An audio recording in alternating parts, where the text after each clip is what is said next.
Hi friends, welcome to my channel. ఈరోజు నేను చేయబోయే రెసిపీ వచ్చేసి క్యారెట్ ఫ్రై. నేను 4 క్యారెట్స్ తీసుకొని మంచిగా పీల్ ఆఫ్ చేసుకున్నానండి. అదేవిధంగా సన్నగా తరుక్కోవాలి.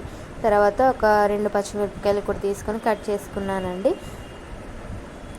ఒక ప్యాన్లో ఆయిల్ పోసుకోవాలి. శనగపప్పు,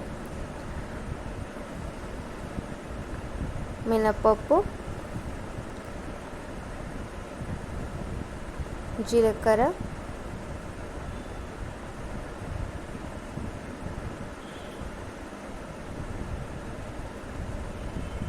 వేసుకొని మనం మంచిగా ఫ్రై చేసుకోవాలి. అలాగే మనం కోసుకున్న పచ్చిమిరపకాయలు కూడా వేసుకోవాలి. ఆ విధంగానే తరుక్కున్న క్యారెట్ ముక్కలు కూడా వేసుకొని చాలా బాగా ఫ్రై అయ్యేదాకా వేపుకోవాలి.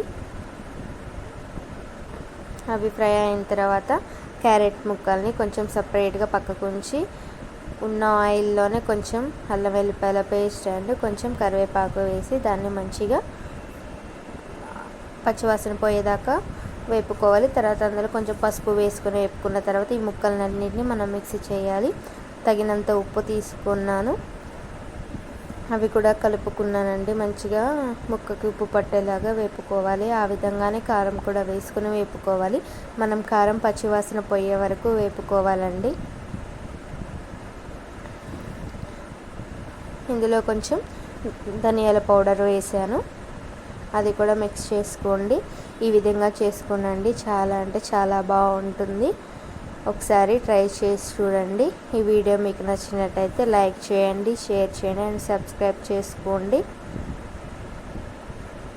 Thank you for watching.